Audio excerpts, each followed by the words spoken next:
Welcome to another episode of Times Now Achiever series. Our guest today is Raj. Raj needs no introduction. He's a philanthropist, an entrepreneur, and CEO of Shah Safari. Welcome, Raj. Thank you. It's really great to see you.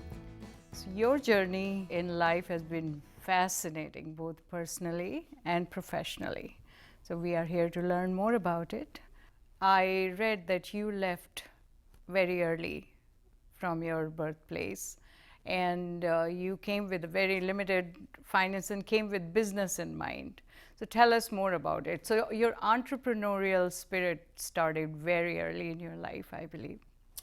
It did. And as I look back, I think going back to this amazing family of ours, my dad, my uncle, my brothers, all very visionary, very driven, very global in their thinking.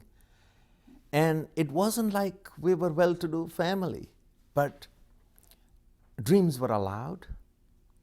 You were encouraged to think big, think global. So at a very early age, I used to go where my dad and uncle had this small little business. My summer time, I cherished hanging out with them, visiting in their little shop, watching them, to work with the customers and how they conducted business. I loved how their entire business was based on handshake, integrity, on tremendous mutual respect. I think I had spent enough summers and watched my family that even though I was 16 and a half when I came here, Yes. and I am so grateful that my brother Shashi, who himself came here as one of the first, you could say almost Gujaratis, but also from our family and our large extended families. First person to come to America, he was only 22. But I pestered him since I was 14 years old. And finally, he, my dad, even though I had not finished high school there, they believed in me. And they said, fine, you're coming. And guess what? I landed in Seattle with actually a bag of samples. And I was determined that I am going to, learn how to do business here. And it's ever since then, I mean, we haven't looked back. So that leads to the next question, and that's about your company, Shah Safari. As you know, we've read about it and we know about it. It's a global company and it's in more than 10 countries. Tell us a little more about Shah Safari. Well, the name itself, right, reflects again journey. Yes. And it's 41 years since my brother Akhil and I started it. And it's truly again been just amazing journey with this company. And it's been amazing not because Akhil and I are the best and the greatest and we are the brightest. Absolutely not. It's been amazing because we have been so fortunate that from the very beginning we met just wonderful people, some very young, very dedicated, which allowed us to build this brilliant team all over the world. And these people, whether our staff, employees, our manufacturers, agents, just played an incredible role in helping make Shah Safari a success. So in an industry, apparel industry, so competitive, what made Shah Safari so unique? And considering that you and your brother Akhil started this very early with very limited experience, what makes Shah Safari so unique? Probably a lot of different factors, and one of them I would say is exactly what you pointed out, that we really didn't have any experience. Yes. We didn't have any experience in the apparel fashion industry. We did not have any experience really running business in America or anywhere in the world, because Akhil was, I think, 18, I'm like 19 and a half. We didn't have much experience, and I think that worked in our favor, because we didn't have any baggage or any sort of notions on how things has to be done. We just knew that we loved fashion, we loved enterprise, doing business.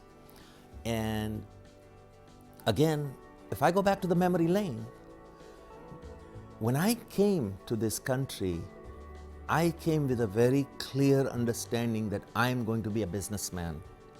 And I just don't want to be a businessman. I want to be a businessman that will be working on an international level. I will have offices around the world. And a lot of that, again, comes from how my dad, my brothers encouraged us to think. Shah Safari itself, when we started, right out of, you could say, the gate, right out of the box, was a huge success. In fact, we were holding 24% of the US, what we call young men's shirt market share. Well, that's quite substantial. Right? Percentage, Yeah, yes. and nobody, to our knowledge, has ever accomplished at that level. I'd love to share with you the other parts, which is what this did to us was it motivated us to create better product. And a lot of our drive came from the fact that we were going to countries for sourcing and working with countries most of the apparel industry did not want to go to. Why? It was far more challenging, far more difficult. We felt this is where we find the niche. This is where we find what others cannot have. Yes, no doubt, it has more risks, more challenges. And through that, we decided that place like India particularly, to me, even till today, there is no country like India when it comes to the textiles. I mean, the wealth Yes. and beauty. However, we realize majority of the people, especially in North America, the manufacturers, the designers, they did not want to invest time, resources to learn because they wanted the easier route. And we said, voila. For us, it's somehow, we're strange. We love challenges. It makes it fun. Because if it comes easy, I feel like it's going to go easy. That's not going to mean much. Everybody's going to be able to do that very soon. And so we decided that we want to bring products out of India that will literally be jaw-dropping for people in the world, because they were just not used to that. So we created a new company with our fabulous late partner, Michael Esco, who passed away. Brilliant, brilliant guy. And with him, we created this company called International News. And again, right out of the gate. Now, you want to talk about a brand and a rage of popularity? International News became phenomenally successful And it set a standard in our industry as a trend-setting brand. The World Bank did a study on your products. Can you tell us a little more about it? So what World Bank learned was when they visited Nepal or Bangladesh, they over and over again heard that there is this company from Seattle, USA, that is playing a very important role in helping us develop apparel manufacturing industry. When you are in these countries and you see how simple the people are, how wonderful they are, how eager they are to work hard, prove to you that we can do this. And we realized that one of the most damaging thing that was happening at the time when people from this part of the world or even Europe would go to those countries to buy product, they had an attitude as importers that we will slap your hand if you don't perform. And I found that very strange because I'm thinking like, wait a minute, none of these are highly developed manufacturers.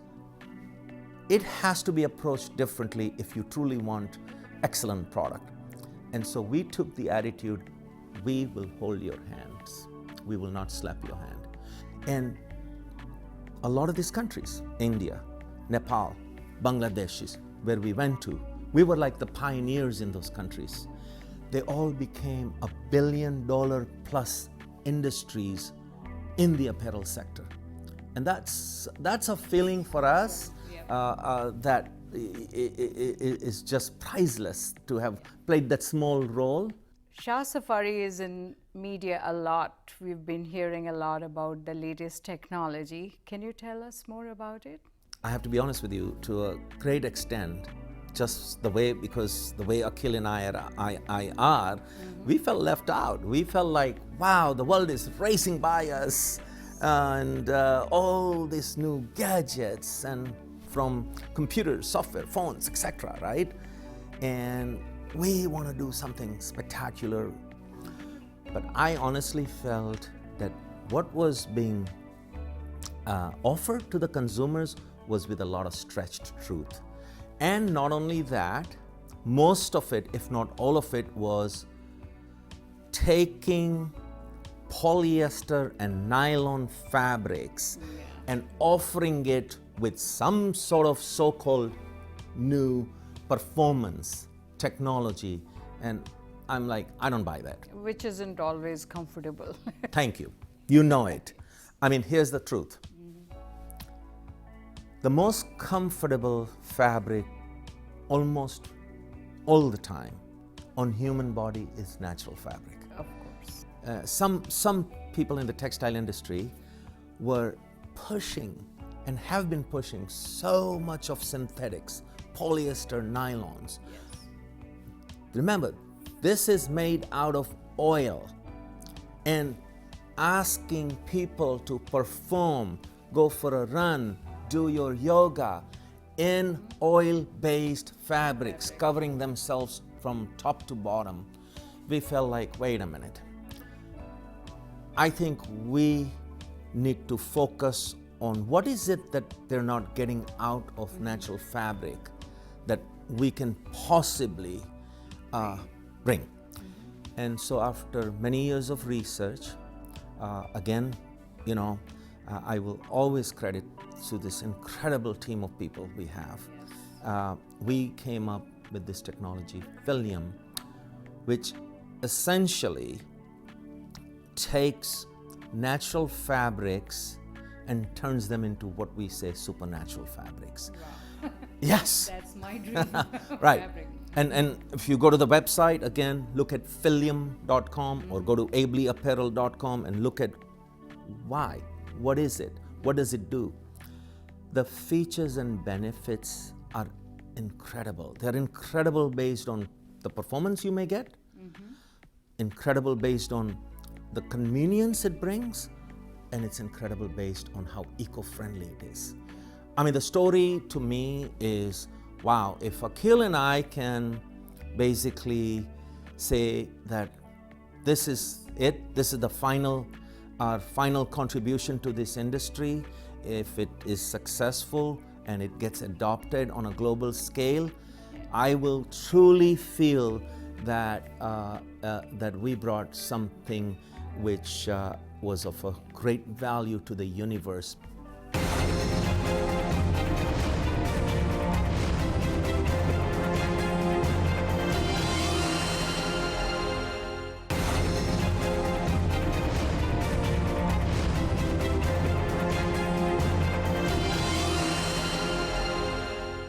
You usually don't talk about it, but we know that there are many other businesses you're involved with. Now, it's pretty traditional that when somebody is successful in one industry, they will build a real estate portfolio. But like I said earlier, we're not satisfied with that. We have to take the harder approach, the different approach. And by that, again, we decided long time ago, even though way back in late 70s, we started buying real estate. And we said, no, we need to develop. Just like we develop apparel, we create brands from scratch with a concept.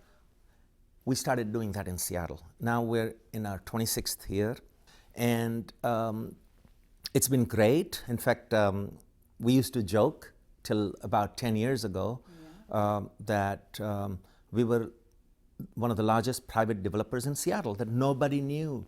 Yeah, not many people. Right? Till this guy, totally unknown, Paul Allen, and I always joke and say he came in and kicked our butt. We are nowhere near the largest. And by that, it was always meant that we are privately funded, we do not syndicate our projects, we do them ourselves, we fund them ourselves. That's great. And again, you don't talk much about it, you are a private person. I have heard about your philanthropy. You helped build the beautiful gem in Queen Anne, the park. Yeah, my dad, our family, again, as dynamic as everybody is, and every brother and sister has done really well. The thing we learned from our parents, and I think it comes from our forefathers, is that you know how to share, how to give back. And so we've done what we can. We enjoy that. Yes. We do it globally where we can. And I've actually had some people say, why do you support a program in some part of the world where you have no connections? You're not part of that culture. You don't even work there. And that amazes me, that why would you even ask me that or think that way? We are one world. So Raj, we have a message from two wonderful people for you. I'd like you to see it. Oh, okay. Welcome, Bobby, to the show of Times Now, the Achiever series. Tell me about Raj. I know that you work with him. There's a lot that I can tell you about Raj from a business perspective. I've been working with him for almost 8 years now. First thing I want to tell you is that Raj's story is the ultimate Horatio Alger story, the rags to riches story. This is a man who came here with nothing.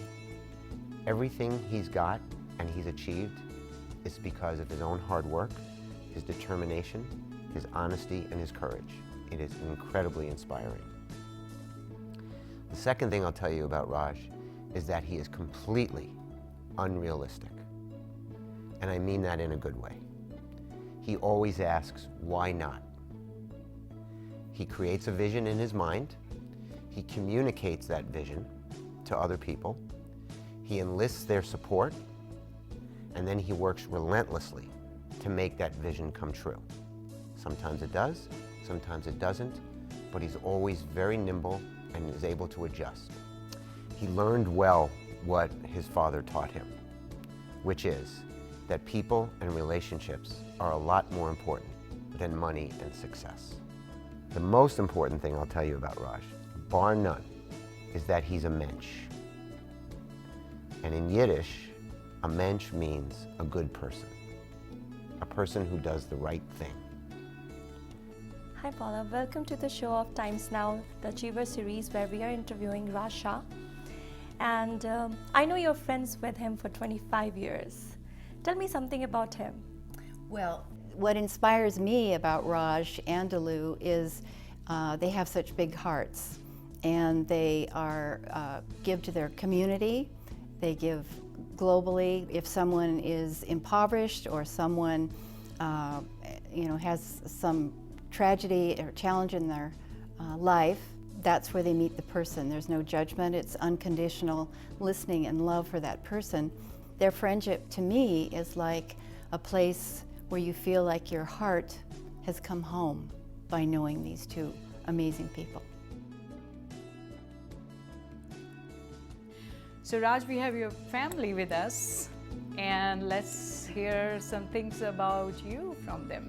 So Dilly, would you like to share with us something that nobody knows about Raj? Well, Raj is just an amazing father, very patient, very loving. He could be very busy at his office, but anytime the family wants him, he's right there, and extremely caring.